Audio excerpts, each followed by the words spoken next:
दोस्तों हमारी आज की कहानी समुद्र के सफर की एक सच्ची घटना है जहां एक बहुत बड़ा शिप और बहुत सारे लोग फंस जाते हैं और वो एक बहुत बड़ी वाइड व्हेल के शिकार होते होते बचते हैं और इस वाइड व्हेल का साइज लगभग 100 फीट का होता है। सो हमारी आज की मूवी का नाम है in the heart of the sea, जो साल 2017 में रिलीज हुई थी। सो दोस्तों मूवी स्टार्ट करने से पहले आप लोगों से रिक्वेस्ट है, प्लीज वीडियो कम से कम एक लाइक कर दिया करो यार, ये बिल्कुल फ्री है, इससे हमारी मेहनत सफल हो जाती है। So now let's come to the movie explanation. कहानी शुरू होती है सन 1850 से, जहां हरमन नाम का एक राइटर थॉमस निकलसन नाम के आदमी के पास आता है। दरअसल आज से 30 साल पहले सन 1820 में एक बहुत बड़ा एक्सिस जहाज डूब गया था और इस जहाज में थॉमस निकलसन भी बैठा हुआ था और ये एकमात्र ऐसा आदमी है जो उस शिप से अकेला जिंदा बचा है। वैसे तो और लोग भी जिंदा बचे थे लेकिन वो रिसेंटली नेचुरल मौत मर गए हैं। और हरमन जो कि प्रोफेशनली एक राइटर है, वो थॉमस से उस शिप पे हुई सारी घटना जानना चाहता है ताकि वो एक बुक लिख के शहर में पब्लिश कर सके और लोगों को उस जहाज की सच्ची कहानी बता सके।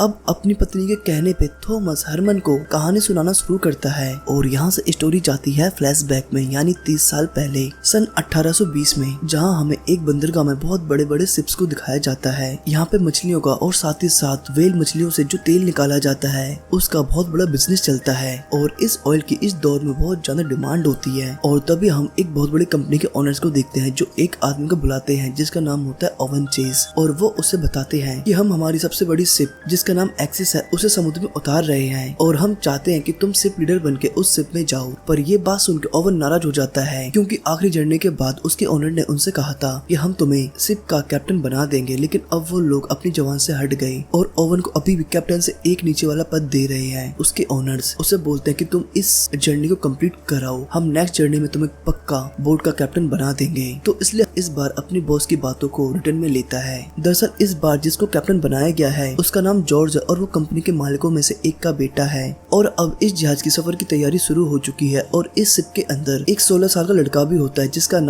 नाम थॉमस होता है, जो प्रेजेंट में ये कहानी बता रहा है। और अब एसेक्स जहाज अपनी यात्रा शुरू कर चुका है। जब ये लोग शिप की शील्ड को सीधा कर रहे होते हैं तो एक शील्ड अटक जाती है जिसका सीधा करना बहुत ज्यादा जरूरी होता है। तो ओवन जल्दी से अपने कलाकारी दिखाते हुए फटाफट से ऊपर चढ़ता है और चाकू से फंसे हुए शील्ड की रस्सी काट देता है जिससे वो परफेक्ट खुल जाता है, जिससे हमें ये पता चलता है कि ओवन अपने काम में बिल्कुल परफेक्ट है। जबकि इस शिप के कैप्टन जिसका नाम जॉर्ज है उसे इतना एक्सपीरियंस नहीं है, फिर भी कंपनी ओनर्स ने उसको शिप का कैप्टन बना दिया है। हालांकि जॉर्ज ओवन को बिल्कुल पसंद नहीं करता क्योंकि ओवन पूरी शिप का चार्ज अपने हाथ में लेना चाहता है। हालांकि शिप के सभी लोग जानते हैं कि ओवन कैप्टन जॉर्ज से ज्यादा अपने काम में माहिर है। पूरे दिन सफर करने के बाद ये लोग अगले दिन समुद्र के बीचों बीच पहुंच जाते हैं, जहाँ पे ओवन शिप के सभी मेंबर्स को सेल्स बोलता है, यानी कि शिप के पर्दे जिनसे हवा टकरा के बोट को स्पीड मिलती है उन्हें कम करने के लिए बोलता है क्योंकि उसे आगे मौसम खराब दिखाई दे रहा था। पर जब जॉर्ज को ये सब पता चलता है तो वो अपनी बात को ऊपर रखने के लिए ऐसा करवाने से मना कर देता है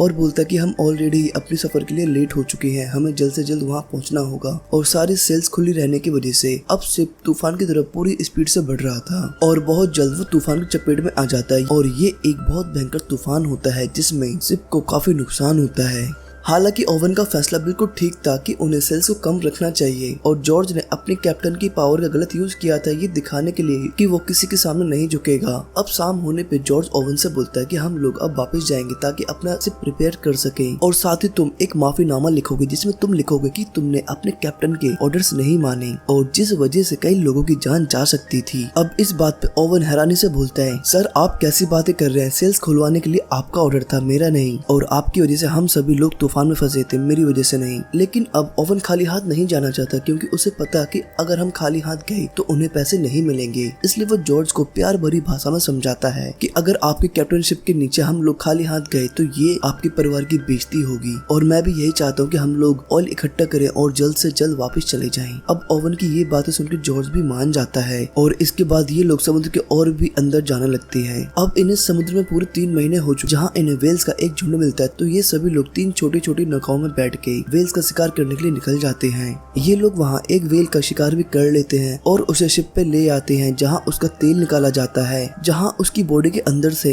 ऑयल निकाला जाता है। लेकिन अभी भी उसकी बॉडी के अंदर बहुत ज्यादा तेल होता है और वेल मछली के ऊपर जो इन्होंने होल किया होता है वो काफी छोटा होता है। इस वेल के शिकार के बाद इन्हें कई महीनों तक कोई वेल नहीं दिखाई देती और इन्हें इस तरह समुद्र में लगभग पूरा 1 साल हो चुका है और अब इनके खाने पीने का सामान भी खत्म होने वाला है और इसलिए अब इनको खाने पीने का सामान चाहिए, इसलिए ये लोग अपने शिप को एक टापू पे रोकते हैं और छोटी छोटी नावों से उस टापू पे जाते हैं जहाँ इनके पास जो व्हेल ऑयल होता है ये लोग उसके बदले में खाने पीने की चीजें इकट्ठा करते हैं। जहाँ इन्हें एक कैप्टन भी मिलता है जो इन्हीं लोगों की तरह व्हेल ऑयल निकालने का काम किया करता था, पर अब उसका एक हाथ नहीं है और वो इस काम को पूरी तरह छोड़ चुका है। जॉर्ज और ओवन के पूछने पे वो कैप्टन बताता कि जब मैं भी एक शिप का कैप्टन हुआ करता था तो यहाँ से 2000 मील दूर मैं अपने शिप को लेके वेस्ट में गया था, जहाँ मुझे बहुत सारी व्हेल्स का बहुत बड़ा झुंड मिला था और हम लोग उनका शिकार करने वाले ही थे, पर तभी वहाँ एक व्हाइट व्हेल आ गई जिसका आकार लगभग 100 फीट जितना था और उसने एक बार में ही अपनी पूंछ से हमारी पूरी की पूरी शिप डुबा दी और मेरे सारे साथी मारे गए और जैसे तैसे करके मैं बच पाया, लेकिन उस हादसे में मेरा एक हाथ चला गया और तब से मेरी कभी हिम्मत नहीं हुई कि मैं कैप्टनशिप कर सकूं और उस साइड जा सकूं। और मैं तो कहूंगा कि आप लोग भी उस तरफ जाने की मत सोचना। पर ओवन और जॉर्ज उसकी बातों पे यकीन नहीं करते और वो अपना शिप लेके वेस्ट की साइड जाने लगते हैं। और जब ये लोग उस जगह पहुंचते हैं जिस जगह के बारे में कैप्टन ने बताया था, तो ये देखते हैं कि कैप्टन की बात बिल्कुल सच है। यहाँ इन लोगों को व्हेल्स मछलियों का बहुत बड़ा झुंड मिलता है। अब ये सभी लोग मछलियों का शिकार करने के लिए अपनी बड़ी शिप से छोटी छोटी नौकाओं में उतर जाते हैं और जब ये लोग शिकार कर रहे होते हैं तभी यहाँ पे वो व्हाइट व्हेल आती है जिसका जिक्र कैप्टन ने किया था। उसी कैप्टन ने जिसने इन लोगों को यहाँ का रास्ता दिखाया था। और वो व्हेल मछली इतनी बड़ी होती है कि वो एक ही बार में इनकी छोटी छोटी नौकाओं को पलट देती है। इसके बाद वो इनके बड़े शिप पे भी हमला कर देती है, जिस वजह से उसमें नीचे 2 छोटे छोटे हॉल हो जाते हैं। पर अब ओवन अपने जोश से इस मछली का शिकार करना चाहता है, इसलिए वो अपने भालों को डबल करता है और व्हाइट व्हेल की तरफ अपनी पूरी ताकत से फेंकता है और उसके भाले व्हाइट व्हेल को लग भी जाते हैं, जिस वजह से वो पूरी स्पीड से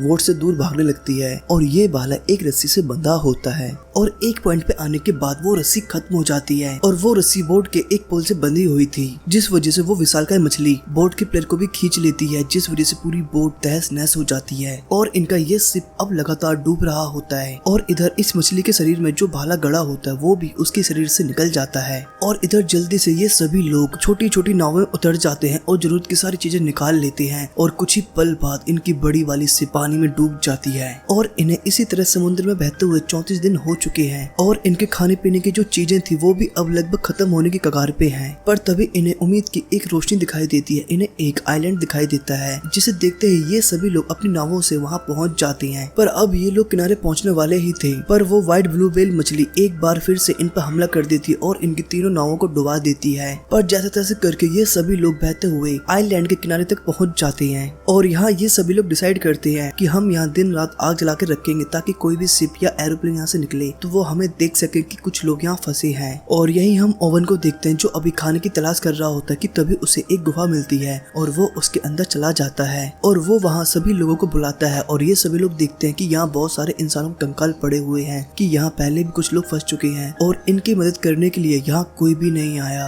और इससे ये भी पता चलता है कि इस आइलैंड की तरफ कोई भी नहीं आता और इसीलिए ये सभी लोग यहाँ से वापस जाने का निर्णय लेते हैं और इसलिए इनके पास इनकी जो टूटी फूटी नाव होती है ये उनको भी रिपेयर करके चलने लायक बना लेते हैं। अब ये सभी लोग यहाँ से जाने के लिए तैयार हैं, पर इनके कुछ लोग यहाँ से जाने के लिए मना करते हैं क्योंकि उनको नहीं लगता कि हम इस छोटी सी नाव से ये पूरा समुद्र पार कर सकते हैं। और इनमें ओवन का एक दोस्त भी होता है और वो अपने दोस्त से वादा करता है कि एक बार मैं घर पहुँच जाऊँ तो मैं बचाने के लिए वापस जरूर आऊंगा। और ये सभी लोग यहाँ से वापस निकल जाते हैं, लेकिन इनको ये नहीं पता कि इनका सफर अभी कितना लंबा है और इस सफर के दौरान इनका एक दोस्त भूख से मर चुका होता है और अब समुद्र के कानून के हिसाब से डेड बॉडी को पानी में बहा देना चाहिए, लेकिन ओवन अपने साथी को ऐसा करने से मना करता है क्योंकि अब उनका ये दोस्त बाकी दोस्तों की भूख मिटाएगा और इसलिए ओवन उसे पानी में फेंकने से मना करता है। और अब ना चाहते हुए भी इन सभी लोगों को अपने ही साथी को खाना पड़ता है क्योंकि ये सभी लोग कई दिनों से भूखे हैं और इनके पास खाने के लिए एक निवाला तक नहीं है। और इस मंजर को देख के थॉमस जो बस 14 साल का है उसके दिल में खौफ बैठ जाता है और इसी तरह आगे बढ़ते हुए इन्हें समुद्र में 71 दिन हो जाते हैं। और अब ये सभी लोग अपना पेट भरने के लिए एक गेम खेलते हैं। इस गेम में जो भी हारता है उसे अपनी जान देनी पड़ती है ताकि वो बचे हुए लोगों के लिए खाना बन सके। और जब ये लोग गेम खेलते हैं तो उसमें जॉर्ज जो कि शिप का कैप्टन होता है वो हार जाता है और उसके कजन को कहा जाता है कि तुम्हें जॉर्ज को मारना होगा, लेकिन बजाय वो जॉर्ज के मारने को खुद को गोली मार लेता है और अपनी जान दे देता है। और इसी तरह ये लोग कई दिनों तक समुद्र में फंसे रहते हैं। फिर एक दिन अचानक वही बड़ी व्हाइट व्हेल इन पर अटैक कर देती है और वो इनके नावों के बिल्कुल बीचों बीच आ जाती है, जिसे देख के ऐसा लग रहा था मानो एक ही बार में ये दोनों नावों को पलटने वाली है।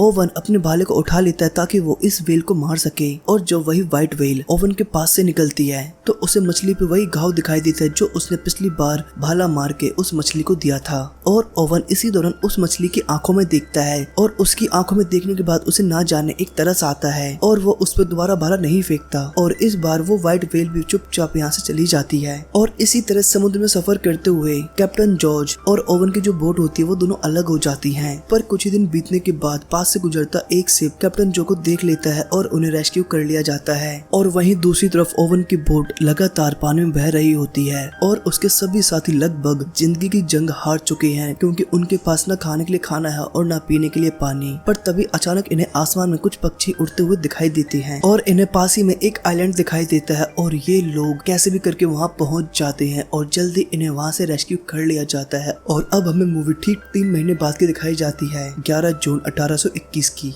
ये बचे हुए सभी लोग अपने घर वापस पहुंच जाते हैं। ओवन की पत्नी ओवन को जिंदा देख के बहुत खुश होती है और जब ओवन मिशन पे गया था तब उसकी वाइफ प्रेग्नेंट थी और अब ओवन की बेटी भी काफी बड़ी हो चुकी थी। और अब कहानी प्रेजेंट में आती है जहाँ थॉमस हमें बताता है कि अपने वादे के अनुसार ओवन अपने दोस्त को बचाने के लिए वापस उस आइलैंड पे गया था जहाँ उसका दोस्त रह गया था, लेकिन तब तक काफी देर हो चुकी थी और उसका दोस्त वहाँ मर चुका था और कैप्टन जॉर्ज को कंपनी ने सस्पेंड कर दिया। सो दोस्तों, इसी बेहतर कल की उम्मीद में हमारी मूवी का एंड यही होता है। तो दोस्तों, आपको हमारा एक्सप्लेनेशन कैसा लगा फटाफट कमेंट करके बताओ प्लीज यारो। वीडियो को बस एक लाइक कर दिया करो यार। थैंक्स फॉर वॉचिंग, आपकी बड़ी मेहरबानी होगी। सो मिलते हैं एक और वीडियो में, तब तक के लिए धन्यवाद।